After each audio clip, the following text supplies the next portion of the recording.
We are always told that hell is a place of fire, but what if the deepest level, the level reserved for the proud, is actually a place of absolute freezing silence? The testimony you are about to hear comes from a ruthless high court judge.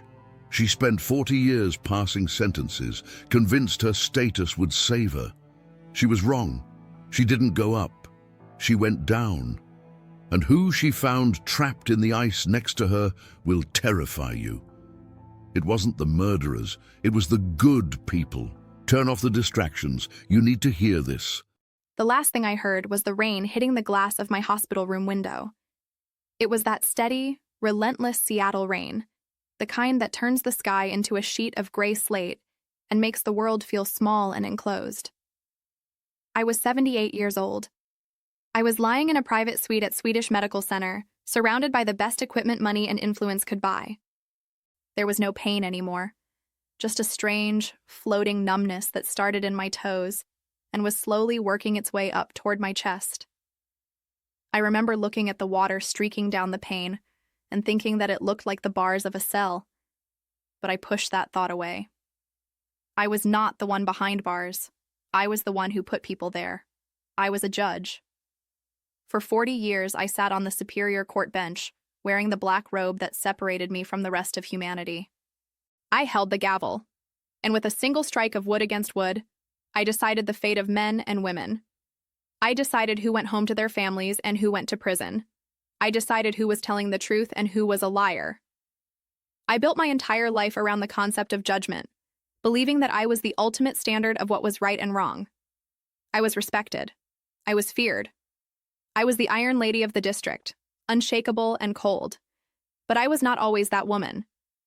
Long before the law school degrees and the political dinners, I was just a girl with flour under her fingernails. I worked as a baker in my 20s, waking up at 3 in the morning to knead heavy dough and watch the ovens rise.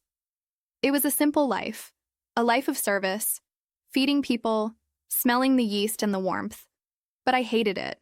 I hated the heat. I hated the servitude. And I hated the way I smelled like bread at the end of the day. I scrubbed my skin raw to get that smell off me because I wanted to smell like power, not food. I wanted to be important. So I left the bakery, buried that part of my life, and climbed the ladder until I could look down on everyone else. Lying in that hospital bed, waiting for the end, I felt completely secure. I had lived a lawful life. I paid my taxes. I gave to charities when it benefited my public image. I never killed anyone. I never stole. By all the standards of the world, I was a good person. I remembered hearing Christian testimonies over the years, usually from people I considered weak or uneducated. I would hear stories about hell and repentance and just shake my head with a cynical smile. I thought those stories were scare tactics for the simple-minded, emotional crutches for people who could not handle the cold, hard facts of reality. I believed in order, not in some invisible spiritual courtroom. I thought that if there was a God, he would look at my record as a judge and see a colleague. He would see someone who upheld the law. I expected a VIP entrance. I expected the gates to open wide out of professional courtesy. The monitor next to me gave a long, high tone, but it sounded distant, like it was coming from another room. The gray light of Seattle began to fade, but it did not fade into the black of sleep. It faded into a heavy, suffocating thickness. My breath stopped. My heart gave one last sluggish thump, and then went silent. I expected light. I expected a tunnel. I expected to see my parents or a beautiful landscape. I had read about near-death experiences in magazines, and they always sounded so peaceful, filled with white light and warm feelings. I was ready for my reward. Instead, I opened my eyes, or what felt like my eyes, and I was standing in absolute, total darkness. It was not the darkness of a room with the lights off. It was a darkness that had weight. It pressed against my skin like a heavy wool blanket soaked in ice water. The first thing I noticed was the silence. It was deafening. In the courtroom, silence was something I commanded. I would raise my hand, and the murmuring crowd would hush. I loved that silence because it meant I was in control. But this silence was different. It was aggressive. It felt like the air itself was holding its breath, waiting for something terrible to happen. I tried to speak. I wanted to say something authoritative. something to demand to see the manager of this place, or to ask where the light was. I tried to summon my judge voice, that sharp, projecting tone that could make a defense attorney stutter. I opened my mouth, but nothing came out. No sound, no air. It felt like my throat was filled with dry dust. I grabbed at my neck, panic starting to rise in my chest for the first time. I looked down at myself, expecting to see my hospital gown, or perhaps my judicial robes. I was naked. I do not mean just physically naked, though I felt exposed in a way that made me want to curl into a ball. I mean spiritually naked. The robes of my authority were gone. The reputation I had built for decades was gone. The bank accounts, the property titles, the awards on my wall, all of it was stripped away. I was just a soul, standing in the dark, shivering. I felt small. For the first time in 50 years, I felt completely and utterly insignificant. I started to walk, but there was no floor, only a hard, cold surface that felt like frozen stone. I reached out my hands, groping in the blackness, trying to find a wall, a door, anything. My mind was racing, trying to find a logical explanation. Was this a coma? Was this a hallucination caused by the medication? My logical mind, the mind of a judge, tried to analyze the evidence. But the evidence was screaming that this was real. This was more real than the hospital room. This was more real than the rain in Seattle. As I stumbled forward, a thought hit me with the force of a physical blow. I remembered a specific trial from years ago. A young man, barely 20, stood before me. He had been caught with drugs, but he had found Jesus Christ in jail. He stood in my courtroom, weeping, telling me about salvation and how his life had changed. He spoke about hell as a real place that he had narrowly escaped. I remembered looking at him over the rim of my glasses, annoyed by his tears, annoyed by his talk of God. I sentenced him to the maximum term allowed, thinking he needed a reality check, not religion. I mocked him in my private chambers later with my clerks. Now, standing in this freezing dark, his words came back to me. He had spoken about a darkness that you could feel. He had spoken about a place where hope does not exist. A cold sweat broke out over my entire body. I had dismissed evangelical testimonies as fiction, as emotional garbage. But what if they were the truth? What if the truth was not what I decided in my courtroom, but what was written in the book I had ignored my entire life? I tried to run. I didn't know where I was running to, but the fear was taking over. I ran into the blackness, my bare feet slapping against the cold stone. The air smelled stale, like earth that has been dug up from a grave and left to rot. It smelled like old iron and rust. There was no wind, no movement, just me and this oppressive, heavy atmosphere. Then I stopped. I stopped because I realized I wasn't alone. The silence was not empty. As my senses adjusted to this terrifying new reality, I began to sense things in the dark. I couldn't see them clearly yet, but I could feel them. It was like the feeling you get when someone is standing right behind you, breathing down your neck, but when you turn around, no one is there. I felt eyes on me. Not the respectful eyes of a jury, not the admiring eyes of a society dinner. These were hungry eyes, predatory eyes. I stood frozen, trembling, a 78-year-old woman who had thought she owned the world, now realizing she owned nothing. I was a trespasser in a kingdom I did not understand. I wanted to go back to the hospital. I wanted to feel the pain of my failing body again, because even pain was better than this nothingness. I wanted to hear the rain. I wanted to smell the hospital disinfectant. Is anyone there? I tried to scream, but it came out as a broken, dry wheeze. The darkness seemed to shift in response to my voice. It wasn't a hallucination. The atmosphere thickened. I realized then that I had died. I truly had died. And I had not gone up. I had not gone to the light. The realization crashed over me like a tidal wave of ice. I had gone down. I thought about all the impactful testimonies I had scrolled past on the internet, the videos I had clicked away from after 5 seconds. I thought about the street preachers I had ordered the police to remove from the front of the courthouse because they were disturbing the peace. They were warning me. They were trying to tell me that my robes would not save me. They were trying to tell me that being a judge on earth meant nothing to the judge of the universe. I had been so proud. I had been so sure. And now, I was so lost. I started to weep, but I had no tears. It was a dry, racking sob that shook my ribs. I felt a pulling sensation, a magnetism dragging me forward. I didn't want to go, but my legs moved on their own. It was as if I was being processed. That was the word that came to my mind. Processed. Just like the thousands of people I had processed through the legal system. I was in a queue even though I couldn't see the other people yet. I was moving toward a destination that had been prepared for me. The air grew colder. It was a biting cold, the kind that hurts your bones.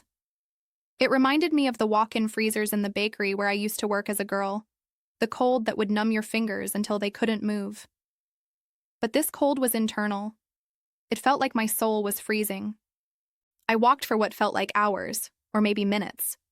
Time did not exist here. There was only the progression into the dark. And then, the silence began to break. It didn't break with a loud noise. It broke with a whisper. At first, I thought it was the wind. But there was no wind. It was a sound that came from the walls, from the floor, from the darkness itself. It was the sound of millions of voices whispering at once. I strained to hear what they were saying. I wanted to understand. I leaned my head to the side, my judicial instinct trying to catch the facts. They were not speaking words. They were speaking regrets. I should have... Why didn't I... It's too late. Turn back. The voices were layering over each other, a chaotic symphony of despair. And suddenly I saw the first structure. Out of the gloom, a wall appeared. It was made of massive, rough-hewn stones, wet with slime. And in the wall, there were doors. They were not prison bars. They were heavy, iron doors with small, barred windows. I was walking down a corridor now, a hallway that stretched into infinity. This was not a chaotic pit of fire. This was a prison, a vast, endless facility of containment. The smell of sulfur and rot became stronger, mixing with the metallic scent of old blood. I stopped in front of the first door. I couldn't help myself. I looked inside. The darkness inside the cell was deeper than the hallway. I saw a figure huddled in the corner. I couldn't tell if it was a man or a woman. It was rocking back and forth, clutching its head. The figure was scratching at the stone floor, desperate, frantic. "Help me," I whispered, forgetting that I had no voice. The figure stopped rocking. It slowly turned its head toward the door. I gasped and stumbled back. The face was blank. Not blank like a mask, but blank like erased. There was no hope in those eyes, only a terror so ancient it felt like it had existed before the world began. The figure rushed the door, slamming against the iron with a sound that didn't echo. It opened its mouth to scream, but just like me, no sound came out. It was a silent scream of agony. I saw the mouth stretching wider than humanly possible, the cords of the neck straining, the eyes bulging. It was screaming about life. It was screaming about the truth it had missed. I turned and ran. I ran past door after door, and in every single one there was a soul in isolation, a soul trapped with its own memory. I realized with horror that this was the intake level. This was where the reality set in. I was a judge. I knew about sentencing. I knew about holding cells. But this was a sentence without a possibility of parole. I had sentenced people to life in prison, and I had gone home to eat a warm dinner. I had never thought about what it truly meant to be locked away forever. And now, I was the one walking the corridor. I was the one looking for an exit that didn't exist. The arrogance of my life began to peel away like dead skin. I wasn't the Iron Lady here. I was just another number, just another tragedy. I needed to find someone in charge. I needed to plead my case. Surely there was a mistake. I had been a judge. I had done good things. I had been a pillar of the community. But deep down, in a place I had ignored for 78 years, a small, terrifying voice whispered the truth to me. You never knew him. The name Jesus flashed in my mind, not as a swear word, not as a cultural reference, but as the only key I had thrown away. I had locked the door to my own heart from the inside, and now I was on the outside, and the master of the house had closed the door. I kept walking, the cold seeping into my marrow. The corridor began to slope downward. The slope was gentle at first, but then it became steeper. I was going down, deeper into the earth, deeper into the structure. And as I walked, the architecture changed. The rough stones became polished black marble. The chaotic whispers became rhythmic. It was becoming more organized, more official. I was heading toward the courtroom, but this time I wouldn't be sitting on the bench. The slope became steeper, dragging me downward with a gravitational pull that felt unnatural. I was no longer walking. I was being pulled by the weight of my own soul. The rough, slimy stone of the upper corridors gave way to something that terrified me even more: perfection. The walls here were made of black marble, polished to a mirror-like sheen. They were so cold that when my bare shoulder brushed against them, it felt like burning dry ice. I looked into the reflection of the walls as I walked, but I did not see my face. I saw memories. I saw flashes of my life playing out in the black stone. I saw myself slamming a gavel. I saw myself signing divorce papers with a sneer. I saw myself walking past a homeless man in the rain, pulling my coat tighter to avoid touching him.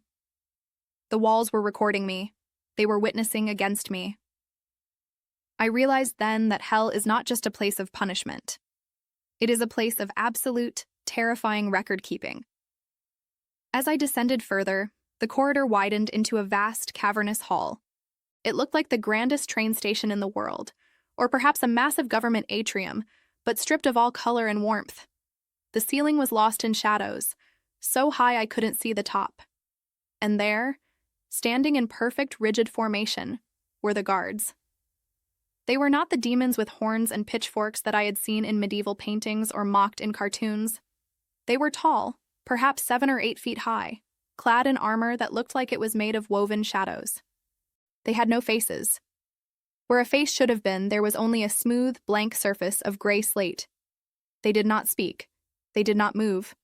They simply stood every 10 feet, pointing a long, gaunt finger toward the center of the hall. And in the center, there was a line of people. I stopped, my breath hitching in my throat. I had expected chaos. I had expected people running, screaming, burning. But this was worse. This was order. This was a bureaucracy of damnation. I was forced to join the end of the line. My body obeyed a command I did not hear. I stood behind a man wearing the tattered remains of an expensive Italian suit. I could smell the lingering scent of expensive cologne mixed with the acrid stench of sulfur and sweat. He was shaking violently, his hands gripping something invisible in front of him. I looked down the line. It stretched for miles, winding through the black marble hall like a river of misery. And the people in it were not the scum of the earth I had spent my career judging. They were not the gang members or the drug addicts. I saw women in business suits. I saw men in white coats that looked like doctors' uniforms. I saw people who looked like they had just stepped out of a board meeting or a country club. These were the successful, the pillars of society, the people who, like me, thought they were the architects of the world. I tapped the man in front of me on the shoulder. I needed to know what was happening. I needed to know the rules of this court so I could find a loophole. "Excuse me," I whispered, my voice sounding like grinding stones. "Where are we? Is there a hearing?" The man turned slowly. His eyes were wide, rimmed with red, and filled with a despair that made me want to vomit. He looked at me, and I recognized him. He was a prominent banker from Seattle. I had attended galas with him. I had eaten dinner at his table. He was a man known for his philanthropy, for building wings of hospitals. He was a good man. "It's all true," he whispered, his voice trembling. "The Bible, the warnings, the street preachers. It's all true." "What is true?" I demanded, trying to keep the panic out of my voice. "We are respectable people. There must be a mistake. I am a judge. I have rights." He let out a dry, broken laugh that sounded like dry leaves being stepped on. "Rights? You have no rights here. We are the ones who knew better. We are the ones who had the power to do good, but only served ourselves. Look." He pointed to the front of the line, miles away. I squinted, trying to see through the gloom. At the head of the line, there was a massive desk, or perhaps an altar sitting high on a podium. Behind it sat a figure that was nothing but a silhouette of pure darkness, darker than the hall itself. "We are being processed," the banker said, turning back to face the front. "We are receiving our assignments." "Assignments?" I asked. "The level," he whispered. "The level of our torment matches the level of our pride." I felt a cold hand squeeze my heart. Pride. That was my currency. I had traded in pride my entire life. I looked at the banker again. He was holding a heavy black book.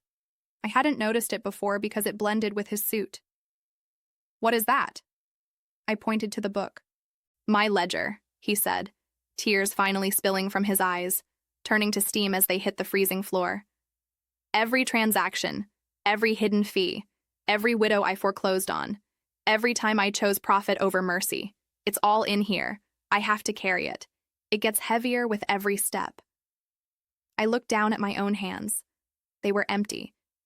But as soon as I had the thought, a weight materialized in my grip. A book. Heavy, bound in cold iron. I opened it, my hands shaking. It was my docket. It was a record of every judgment I had ever made. But it wasn't written in legal terms. It was written in the language of the heart. Case 409. You mocked the defendant's faith because it made you feel superior. Case 1205. You sentenced the mother harshly because you were angry at your own loneliness. Case 3300. You ignored the evidence of innocence because it was politically inconvenient. The words burned on the page. I slammed the book shut, but the weight of it nearly pulled my arms out of their sockets. It was heavier than a sack of flour from my days as a baker. Back then, I used to complain about lifting 50-pound bags of wheat. I would give anything, absolutely anything, to be back in that hot kitchen, sweating under the weight of honest work. But this weight was not honest. It was the weight of my sin. I looked around frantically. I had to get out of line. I had to appeal. I was a judge. I knew the system. "I object," I screamed, my voice finally finding some strength in my terror. "I demand legal counsel. This is a violation of due process." The line went silent. The banker turned away from me, cowering. One of the faceless guards stepped out of formation. It didn't walk. It glided, sliding over the black marble without a sound. It towered over me, a monolith of judgment. I looked up at where its face should have been, expecting to see anger. But there was nothing. Only that smooth, gray slate. It raised a hand and pointed at me. A force, invisible and irresistible, slammed me to my knees. My knees cracked against the stone, sending a jolt of agony up my spine. "There is no appeal here," a voice spoke, but it didn't come from the guard. It came from inside my own head. It was a voice that sounded like tearing metal.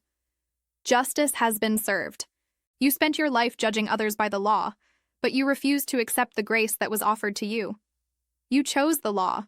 Now you have the law." I tried to stand, but the book in my hands was anchoring me to the floor. I was weeping now, ugly, desperate tears. "I didn't know," I cried out. "I didn't know it was real. I thought it was just stories. I thought salvation was a metaphor." The voice in my head returned, colder this time. "You knew. You heard the testimonies. You saw the changed lives. You felt the tug in your heart when you passed a church, and you hardened yourself. You called it weakness. You called it foolishness. You had 78 years of evidence. You are not here because you didn't know. You are here because you didn't want to bow." The guard lowered its hand, and the pressure released enough for me to scramble back to my feet. But I was broken. The defiance was gone.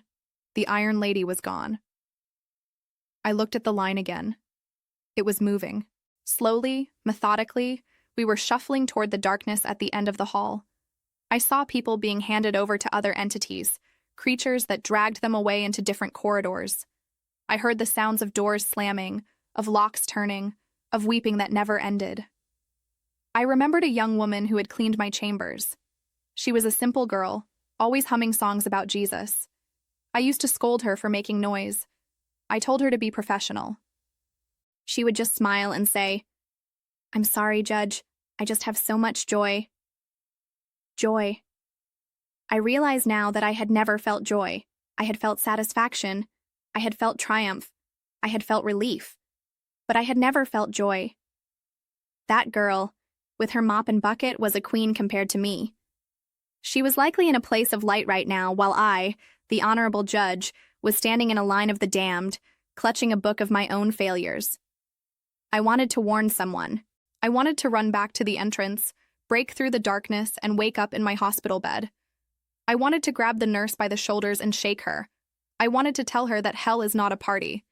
It is not a place where you hang out with your friends. It is a place where you are stripped of everything you ever thought mattered. But I couldn't move backward. The floor itself seemed to flow like a conveyor belt, inching us forward. Where does this go? I asked the banker again, my voice a whimper. He didn't look back this time. He just pointed down. To the lowest level, he whispered. For people like us, the ones who sat in seats of authority, the ones who played God. The lowest level. The words echoed in my mind. I had always thought that if hell existed, the lowest levels would be for the Hitlers and the Stalins of the world, for the mass murderers, not for a woman who baked bread and signed court orders. But as I looked at the book in my hands, I saw a new entry appear on the cover. Crime. The theft of glory. I had taken the position that belonged to God. I had made myself the final authority. I was an idolater, and the idol I worshipped was myself. The line moved. I took a step. The book grew heavier. The silence of the hall pressed against my eardrums until they felt like they would burst. I was marching toward my sentence, and for the first time in my existence, I knew the verdict before it was read. I was guilty. Guilty. Guilty. If this story is speaking to you, if something inside your heart is stirring, stay with me and take a moment to subscribe here to the channel. This is not just a video. This is an encounter with God. The corridor ended abruptly. There was no door, only a jagged archway that looked like a mouth of shattered glass. The guard, that towering shadow of silence, stopped and stepped aside. It did not push me. It did not drag me. It simply gestured for me to enter, as if I were a dignitary arriving at a state function.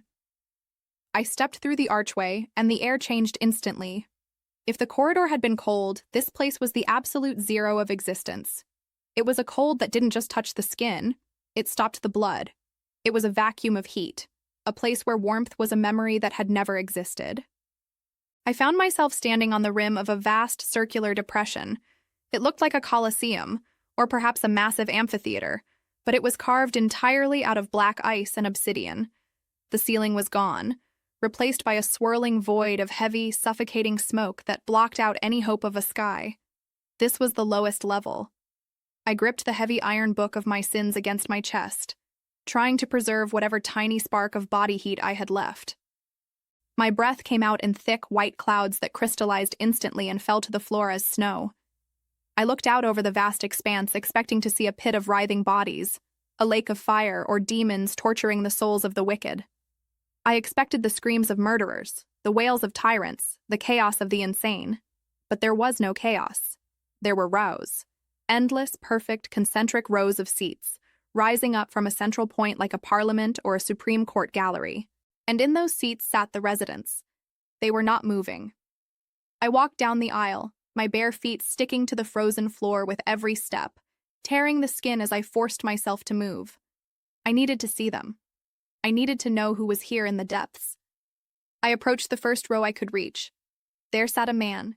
He was encased in a block of semi-transparent blue ice, like a fly trapped in amber. But the ice was not a solid block. It contoured perfectly to his body, freezing him in a specific pose. He was wearing a suit that looked expensive, though it was tattered now. One hand was raised in the air, a finger pointing upward as if he were making a point in a debate. His mouth was open in mid-sentence. I leaned in closer, fighting the terror that made my legs weak. I looked into his eyes. They were wide open. They were moving. He was conscious. He was fully, terrifyingly awake inside that prison of ice. His pupils darted frantically from side to side, screaming silently, pleading for a release that would never come. He was trapped in the exact moment of his greatest arrogance. I read the invisible placard that seemed to hang in the air above him, etched into the atmosphere itself. He knew the truth, but sold it for applause. I stumbled back, gasping. I recognized the type of man he was. I had seen men like him on television, the ones who preached a watered-down gospel, the ones who turned Jesus Christ into a product to be sold. He wasn't a murderer. He wasn't a drug lord. He was a man who had held the keys to the kingdom and had thrown them away for a round of applause. I continued down the aisle, deeper into the pit. The faces I saw shocked me to my core. I saw women who looked like grandmothers, frozen with their hands clutched over their hearts in mock surprise. Women who had spent their lives destroying reputations with gossip while sitting in the front pew every Sunday. I saw men who looked like governors and senators, frozen in the act of shaking hands. Men who had passed laws that hurt the poor while claiming to serve the public. This was not a prison for the violent. This was a prison for the hypocrites. It was a cold storage for those who had worn a mask of righteousness. The memory of my time as a baker rushed back to me with sickening clarity. I remembered the large walk-in freezers at the bakery. Sometimes, if a batch of dough was ruined, or if we had ingredients that had spoiled but still looked okay on the outside, the owner would tell us to freeze them. "Put them in the back," he would say. "They look fine. We'll deal with them later." We froze them to stop the rot from showing, to preserve the appearance of quality. That is what this place was. It was the deep freeze for souls that looked fine on the outside but were rotten to the core. We were being preserved in our own fakeness. I walked further, the silence pressing against my ears like water pressure at the bottom of the ocean. And then, I saw him. I stopped dead in my tracks. My knees gave way, and I fell onto the ice, the book of my sins clattering loudly in the quiet. There, 3 rows down, frozen in a block of ice that was darker than the others, was a man I knew, a man I had admired, a man I had quoted in my own legal opinions. He was a high court justice, a legend in the legal community. He had died 5 years ago. I remembered attending his funeral. It was a state affair. People spoke about his wisdom, his integrity, his unwavering commitment to the law. I had cried at his funeral, thinking that the world had lost a great light. Here, he was stripped of his robes.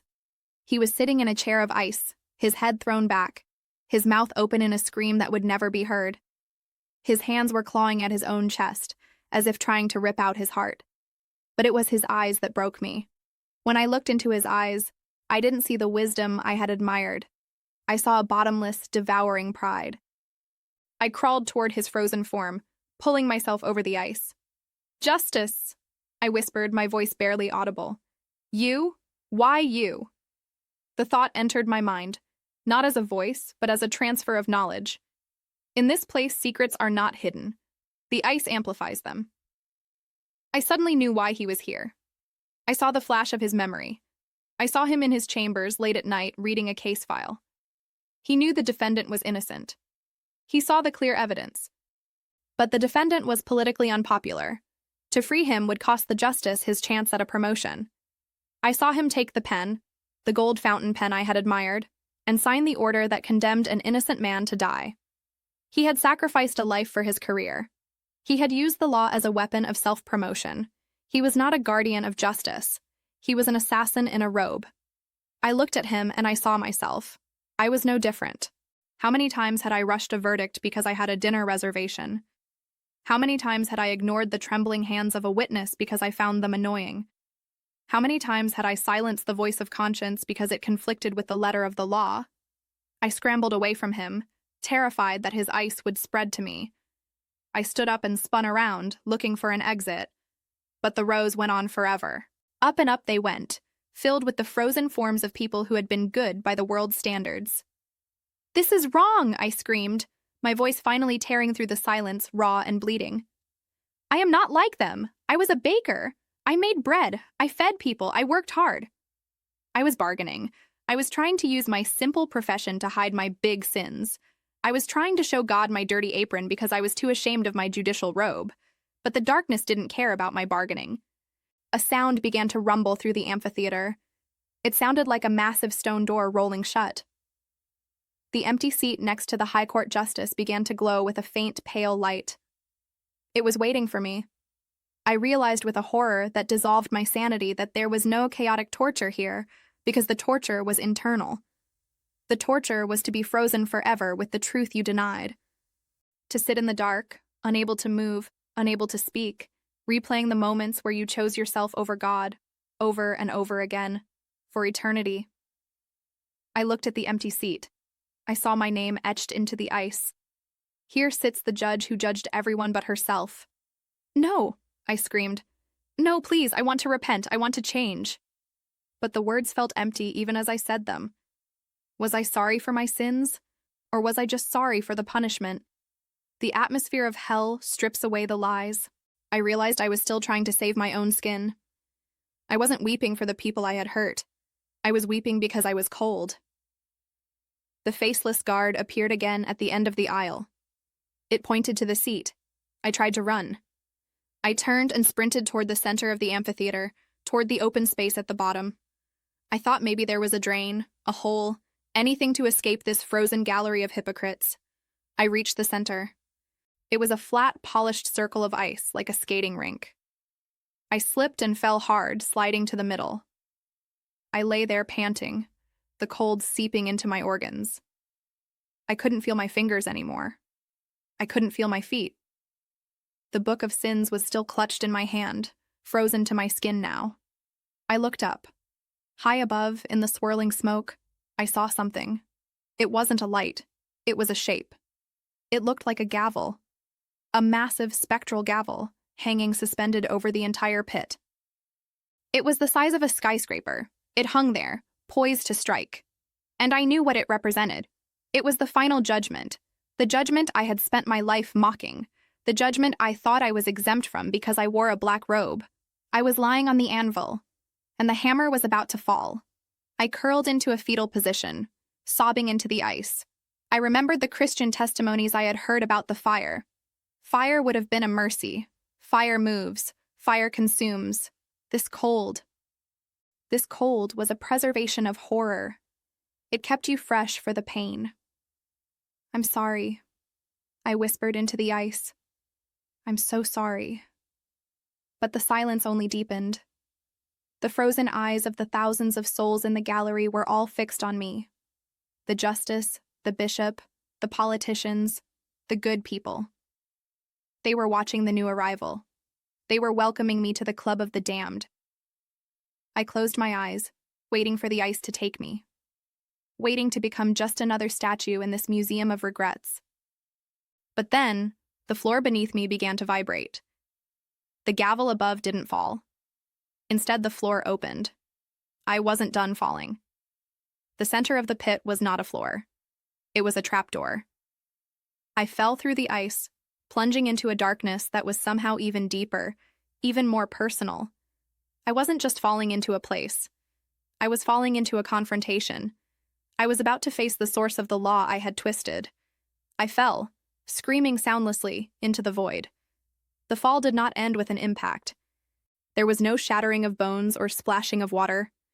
It ended with a sudden, violent arrest of motion that knocked the wind out of my spirit. I was no longer falling through the void. I was standing. I was standing on a small raised platform, a circle of cold iron barely large enough for my feet. Around me, the darkness was absolute. There were no walls, no ceiling, no floor beyond the edge of my small circle. I was suspended in nothingness, isolated in a way that made the frozen amphitheater above seem like a crowded party. Then the light came. It was not a warm light. It was a spotlight, hard and blindingly white, shining directly down on me from an infinite height. It did not illuminate the surrounding darkness. It only illuminated me. It revealed every wrinkle on my skin, every scar, every trembling muscle. I tried to cover myself to hide my nakedness, but my hands were still fused to the heavy book of sins. I was on display. I knew where I was. I didn't need a bailiff to announce it. I was on the witness stand. The silence here was different. It wasn't the silence of ice or the silence of holding one's breath. It was the silence of anticipation. It was the hush of a courtroom waiting for the verdict. Then I felt it. I didn't hear it with my ears, but I felt the air pressure drop so sharply that my eardrums popped. A vibration started in the soles of my feet and rattled my teeth. High above, in the darkness beyond the spotlight, something massive was moving. Wham! The sound was not a noise, it was a shockwave. It was the strike of the gavel. It hit me like a physical hammer. My knees buckled and I was forced down onto the iron grate of the platform. The sound reverberated through my soul, tearing at the fabric of who I was. It was the sound of finality. It was the sound of a door slamming shut that would never, ever open again. Wham! A second strike. The pain was unbearable. It wasn't fire. It was the crushing weight of authority. For 40 years, I had been the one wielding the gavel. I had loved the sound of it. I had loved the way it made people jump. I had loved the feeling of cutting off an argument, of ending a plea, of asserting my will. Now the tables were turned. The authority was being applied to me, and it was crushing me flat. A voice rolled out of the darkness. It was not a human voice. It sounded like the tectonic plates of the earth grinding together. State your defense. I opened my mouth to speak. I wanted to use my legal training. I wanted to cite precedents. I wanted to argue about jurisdiction. But as soon as I tried to form the words, the book in my hands flew open. The pages began to flip rapidly, fanned by an invisible wind. They stopped on a page from my youth. Suddenly, I wasn't on the iron platform anymore. I was back in the bakery. The smell hit me first. The overwhelming scent of yeast and warm sugar. It should have been comforting, but here, in this place of judgment, it smelled like accusation. I was 22 years old. I saw my own hands, young and smooth, kneading a large mound of dough. It was 4 a.m. I felt the emotions I had felt back then. I felt the bitterness. I felt the disdain. I looked at the dough as if it were my enemy. I hated the flour on my apron. I hated the heat of the ovens. But most of all, I hated the customers. I saw a memory play out in front of me, projected into the air like a hologram. An old woman came to the counter. She was counting pennies, her hands shaking. She was short a few cents for a loaf of rye bread. I watched my younger self. I saw the sneer on my face. I saw the way I rolled my eyes. "It's $3, my younger self said, the voice sharp and impatient.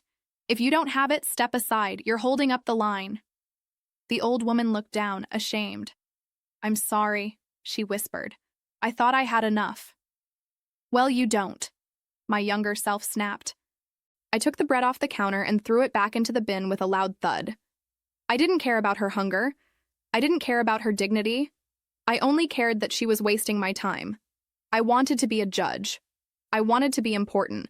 Serving this woman was beneath me. The scene froze. The old woman's sad eyes locked onto mine. The voice from the darkness returned. "You despise the humble. You despise the service. You wanted a crown, but you refused to wear the apron." Wham! The gavel struck again. The pain was sharper this time. It felt like my heart was being squeezed in a vice. I realized with a sick horror that the simple profession I had been so desperate to escape was actually a test. It was a test of my character. God had given me a chance to feed people, to be kind, to serve. And I had failed. I had treated it as a curse. I screamed, "I was young, I was ambitious. Is ambition a sin?" The scene shifted. The bakery dissolved into the rich mahogany and leather of my courtroom. I was older now. I was the judge. I was wearing the robe. I looked powerful. I looked distinct. But the light revealed the truth underneath the robe. My soul was shriveled, starved, and gray. I saw a man standing before my bench. He was a father who had made a mistake. He had embezzled money to pay for his daughter's surgery. It was a crime, yes. He pleaded guilty. He was weeping, begging for leniency, begging for probation, so he could work and pay it back. I saw myself looking at him. I wasn't listening to his story. I was looking at the clock. I had a fundraiser to attend that evening. I wanted to wrap this up. I wanted to look tough on crime because it was an election year. "The law is blind," my past self said, voice dripping with false righteousness. "And so is justice. 10 years. I saw the man collapse. I saw his wife in the gallery scream. But what shattered me now was not the sentence itself. It was what I was thinking at that exact moment. I could hear my own internal monologue playing loudly over the courtroom speakers of hell. "Stop crying, you weak little man. You disgust me. Take him away so I can go to dinner." I had felt zero empathy. I had felt superior. I had used the law to crush a broken reed. The hologram faded, leaving me alone in the spotlight again. The weight of the gavel strike was still vibrating in my bones. "You demanded justice without mercy," the voice thundered. "You held the lives of others in your hands, but you never held their hearts. You were given the power of God to judge, but you lacked the nature of God to love." I fell forward, my face pressing against the cold iron grate. "I upheld the law," I sobbed. "I kept order." "You kept order for yourself," the voice roared, shaking the foundations of the abyss. "You used the law as a shield to hide your own lack of life. You were a whitened sepulchre. Beautiful on the outside, but inside full of dead men's bones." The realization hit me. The Christian testimonies I had mocked were right. The Bible was right. It wasn't about the rules I followed. It was about the love I lacked. I had spent 78 years building a monument to myself, and now I was being crushed underneath it. I looked at the book of sins. The ink was glowing red now. Refused to forgive, refused to listen, refused to humble herself. I tried to tear the book off my hands. I clawed at the binding, ripping my own skin. "Take it away," I screamed. "I don't want it. I don't want to be a judge anymore. I want to be the baker. Let me go back to the bakery. I'll give her the bread. I promise I'll give her the bread for free." But you cannot bargain with the past. The past is a concrete block that has already set. Wham! The gavel struck a fourth time. This time the platform beneath me began to tilt. I scrambled to find a grip, but the iron was slick with my own sweat and tears. I was sliding. "There is no appeal," the voice said, quieter now, almost sad. "You had a lifetime of appeals. Every sunrise was an appeal. Every sermon you ignored was an appeal. Every quiet moment of conscience was an appeal. The court is now adjourned." I slid off the edge of the platform. I reached out, my fingers brushing the cold iron one last time, but I couldn't hold on. The weight of the book pulled me down. As I fell from the stand, I didn't fall into silence. I fell into a noise that I will never forget. It was the sound of my own voice, looping endlessly. "I sentence you. I sentence you. I sentence you." It was my own judgments, turning back on me. I was being pursued by the echoes of my own lack of mercy. I fell for what felt like miles, tumbling through the heavy, suffocating dark. I was a judge who had been found wanting. I was a baker who had served poison instead of bread. And then I hit the bottom. It was not stone, it was dust. Thick, choking, gray dust. It flew up into my nose and mouth, coating my throat. It tasted like ashes. It tasted like everything I had ever built turning to nothing. I lay there in the dust, broken, defeated. The spotlight was gone. The gavel was gone. There was only the quiet, terrified beating of my own heart. I was in the basement of the universe, the place where the proud are brought low. I tried to crawl, but my limbs felt like lead. I was exhausted. Not the exhaustion of a long day at work, but the exhaustion of a soul that has fought against God for 8 decades and lost. I rolled onto my back and looked up into the crushing dark. Tears streamed down my face, cutting tracks through the dust. "Is this it?" I whispered. "Is this forever?"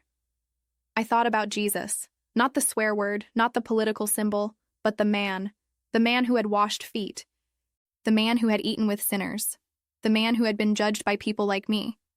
He had stood before a judge, Pontius Pilate, a man of authority, just like me. And Pilate had washed his hands.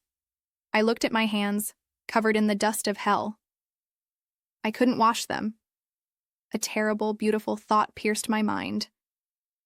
If I had just admitted I was wrong, if I had just taken off the robe, if I had just knelt down, he would have taken this book from me.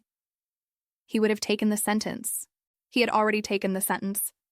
I had spent my life passing sentences, never realizing that the ultimate judge had stepped down from the bench to take the electric chair for me, and I had spat in his face.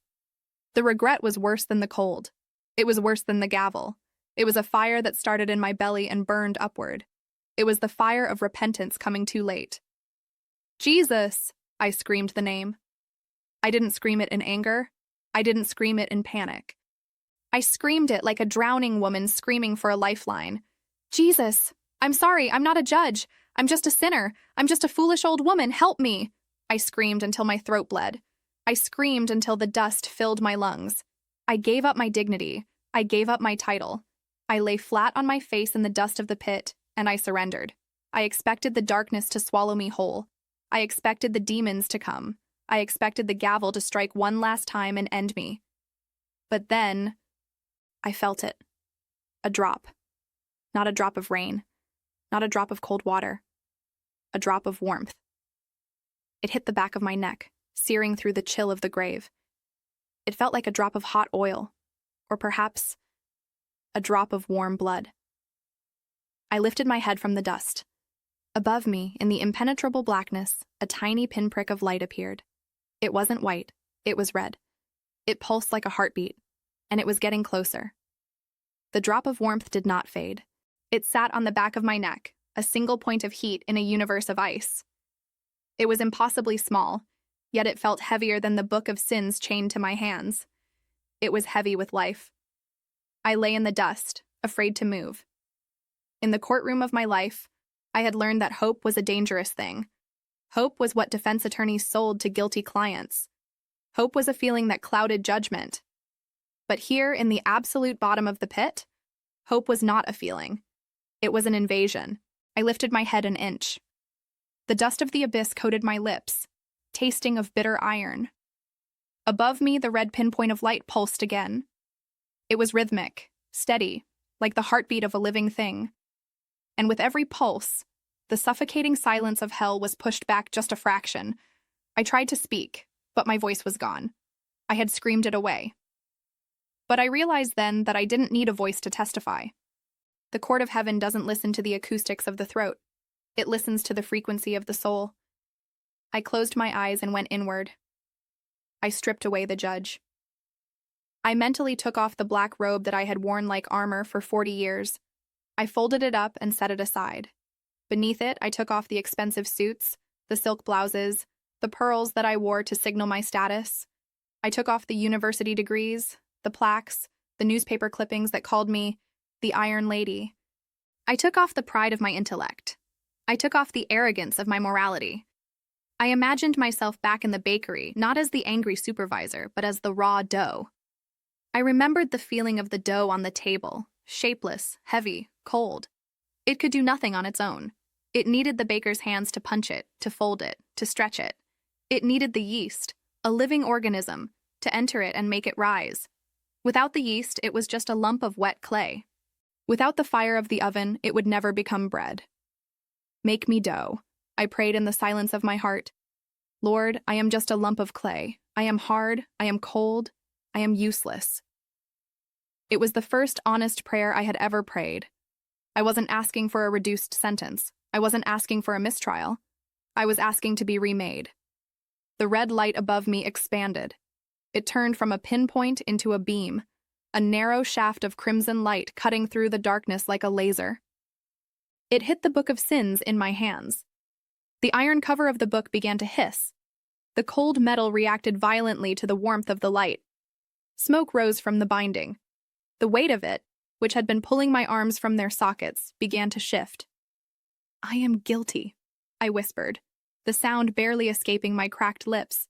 I am the one who judged the poor. I am the one who ignored the widow. I am the one who mocked the truth. The beam of light widened. It washed over my hands. The pain of the cold vanished, replaced by a stinging, beautiful heat. It felt like blood returning to a limb that has been asleep for a century. It hurt, but it was the pain of resurrection. Suddenly, a sound erupted from the darkness around me. It was a shriek. The shadows were reacting to the light. The silence of hell was shattered by the sound of 1,000 invisible things retreating, scurrying away like roaches from a sudden flame. They hated the light. They hated the warmth. "He is here!" a voice hissed from the gloom. "The Nazarene!" The name echoed through the pit. The Nazarene. They didn't call him king or lord. They used the name that signified his humanity, his humility, the name of the carpenter, the name of the man who worked with his hands. Jesus! I cried out, my voice returning stronger this time. Jesus, Son of David, have mercy on me. I used the title the blind beggar had used in the Bible. I was the blind beggar now. I was sitting by the roadside of eternity, covered in filth, asking for sight. The light changed color. It shifted from red to a blinding, molten gold. It poured down on me, thick and viscous like honey. It didn't just shine on me, it coated me. I felt the ice inside my chest begin to crack. The frozen heart of the judge, the heart that had stopped feeling years ago, gave a violent lurch. It beat. Thump, thump. It was painful. It felt like a rib breaking. But then it beat again. Thump, thump. I gasped, drawing in air that didn't smell like sulfur anymore. It smelled like rain.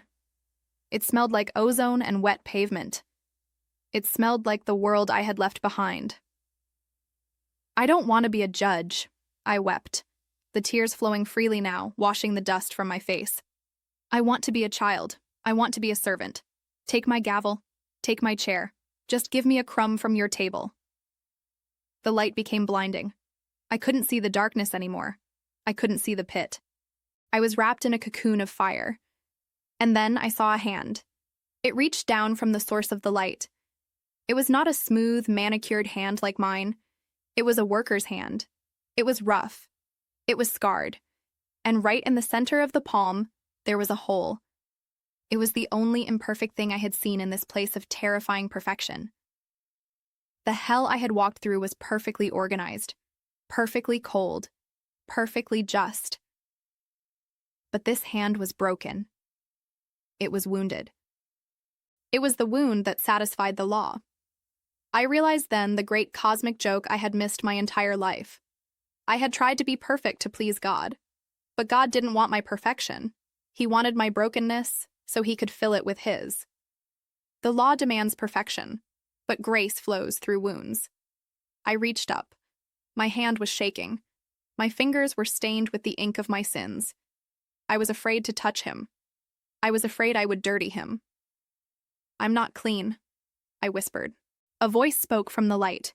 It wasn't the tectonic voice of the gavel. It was a voice that sounded like rushing water, like a gentle wind in the wheat fields. I know, the voice said. That is why I came down. The hand closed around my wrist. The moment his skin touched mine, the book of sins exploded. It didn't fall. It disintegrated. The iron turned to vapor. The pages turned to ash. The record of my life, the record I had carried with such shame, was gone. It was not just erased, it was forgotten. The weight vanished. I was light. I was weightless. The hand pulled. I was lifted off the ground, pulled up from the dust. I left the iron platform. I left the amphitheater of ice. I left the hypocrites frozen in their rows. I left the long corridors of whispers. I was rising through the dark, faster and faster. The cold tried to grab my ankles, but the heat of his grip was a shield. Look, the voice commanded. I looked down as I ascended. I saw the layout of hell below me. It was a spiral, a descending spiral of pride. And at the very bottom, where I had been, it was a mirror. The lowest level was a room made of mirrors where the soul is forced to look at itself forever, without the filter of God's love. I had been saved from myself. Why? I asked, weeping into the light. Why me? I was so hard. I was so cruel. Because you called, the voice answered. Many come here and scream in anger.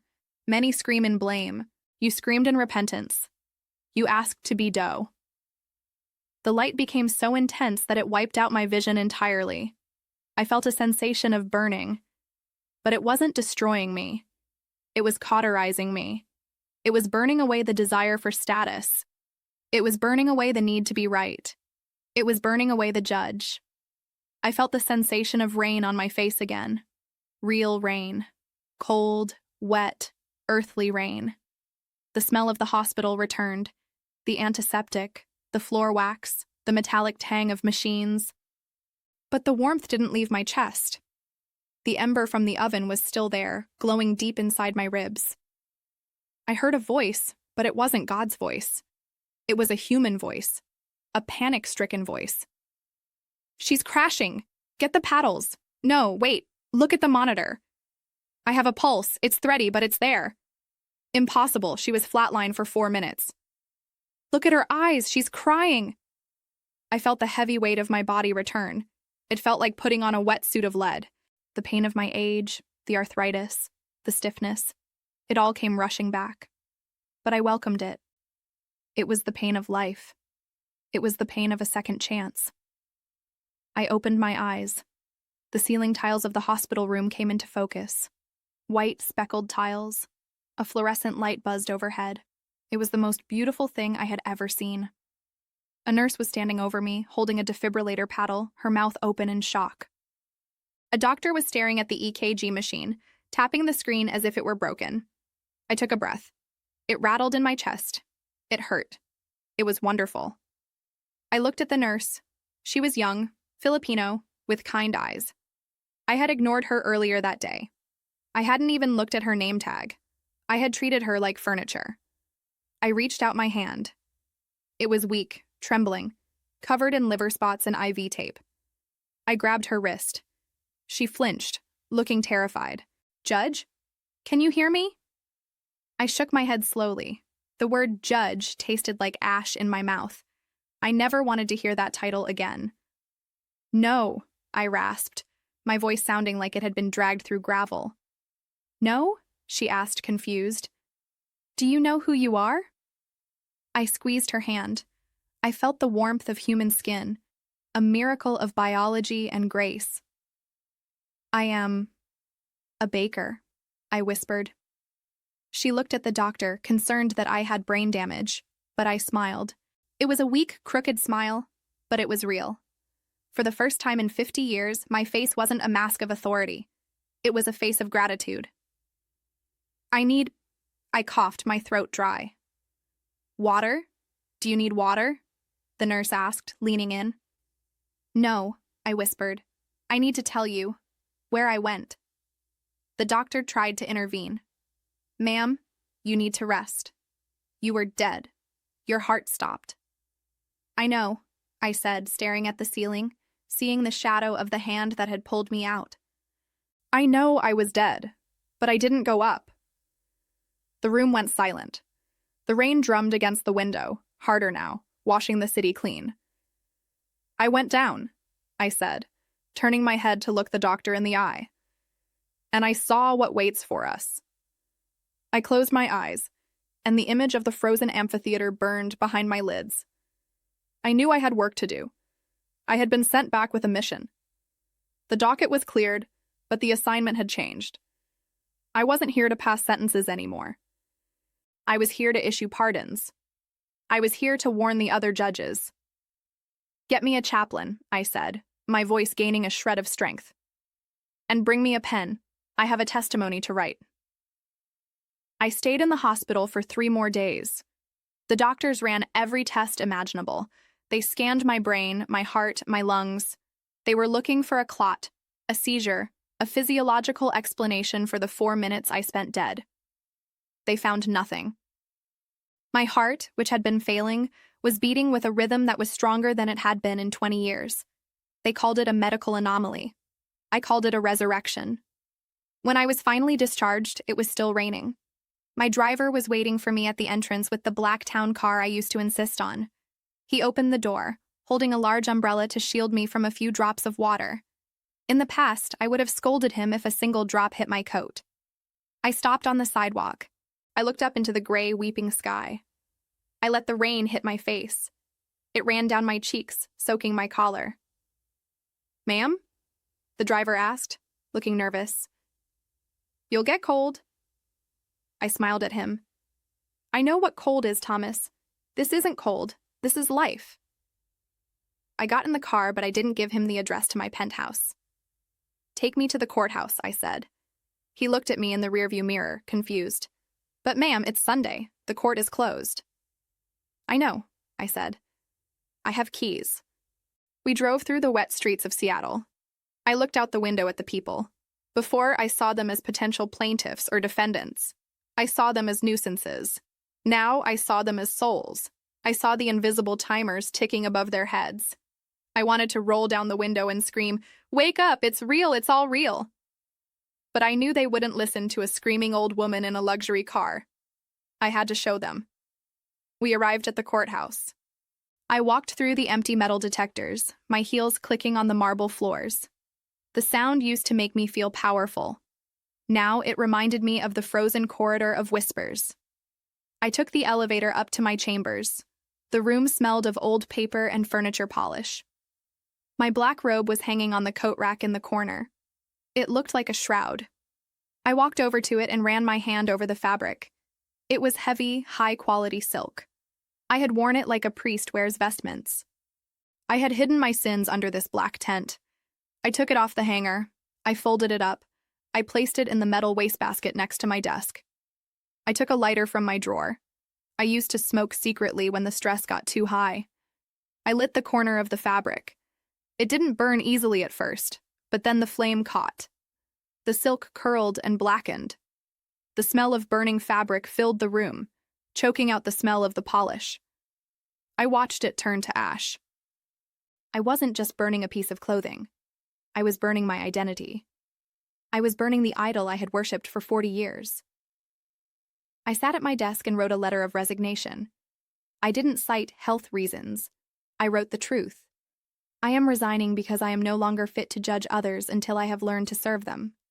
The next week, I put my penthouse on the market. The real estate agent thought I had lost my mind. "But Judge," she said, "the view is incredible. You can see the whole city." "I don't want to look down on the city anymore," I told her. "Find me something on the ground floor. Something small. Something with a big kitchen." I moved into a small apartment in a modest neighborhood. The money from the sale of the penthouse went into a trust. But not a trust for my family, who were already wealthy and distant. It went to the Union Gospel Mission. But writing a check wasn't enough. I knew that. The banker in hell had written checks. Checkbook charity is easy. It costs you nothing but numbers. Jesus asked for more. He asked for me. I went to the shelter 3 days later. I didn't go as a donor. I went to the back door, to the kitchen entrance. The head cook was a large man with tattoos on his neck, a man I probably would have sentenced to maximum security in my old life. He looked at me, a frail, 78-year-old woman in a simple raincoat. "Can I help you, Grandma?" he asked. "I know how to bake," I said. "I know how to make bread rise. I know how to work an oven. I want to help." He laughed. "It's hot back here, lady, and we start at 4 a.m. "I'll be here at 3:30, I said. And I was. For the last 6 months, I have woken up before the sun. My hands, which used to hold a gavel, now hold flour and water. I knead the dough. I feel the resistance of it. I punch it down. I shape it. The smell of the yeast is the sweetest perfume I have ever known. It is the smell of mercy. When we serve breakfast, I stand in the line. I don't stand behind the counter. I come out to the tables. I serve the men and women who come in off the street, the addicts, the prostitutes, the broken veterans. I look them in the eye. I don't look past them. I look right at them. Last week, a young man came in. He was shivering, withdrawing from heroin. He looked terrified. He reminded me of the boy I had mocked in my courtroom years ago. I put a plate of warm bread and eggs in front of him. I put my hand on his dirty shoulder. "Eat," I whispered. "You are loved." He looked up at me, his eyes filling with tears. "You don't know me," he spat out. "I'm garbage." I sat down next to him. "No," I said firmly. "You are not garbage. I know what garbage is. I was garbage wrapped in silk. You are a child of God who has lost his way, and there is a way back." I told him about the pit. I told him about the cold. I told him about the judge who sits on the lowest level, frozen in his pride. I told him about the hand that reached down. He stopped eating. He listened. The other men at the table stopped eating. They listened. I am not a preacher. I am just a witness. I am a woman who saw the fire and the ice and lived to tell about it. My former colleagues think I have dementia. They whisper that the Iron Lady has gone soft in the head. They see me walking to the bus stop in my simple clothes, and they pity me. They don't know that I pity them. I weep for them every night. I see them walking in their expensive suits, carrying their briefcases, unaware that they are carrying the books of their own condemnation. I am sharing this because I don't want you to go where I went. Please, listen to this channel, subscribe to hear the truth, because these stories are the alarms waking you up before the house burns down. Don't scroll past. Don't think this is just content. This is a life raft. I want to warn you, especially those of you who think you are good. If you are a pastor who preaches for popularity, repent. If you are a leader who uses people as stepping stones, repent. If you are a believer who judges the world but refuses to love your neighbor, repent.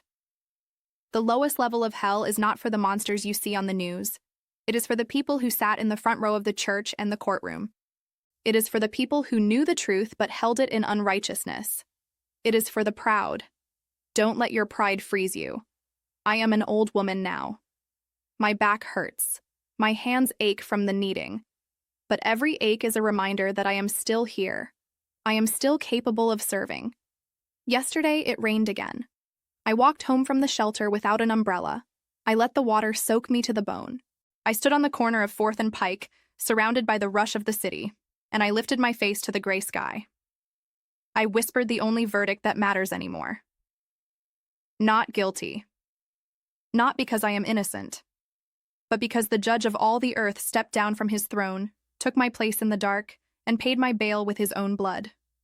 Turn back, while you still have breath. Turn back. The gavel has not fallen for you yet, but the court is in session.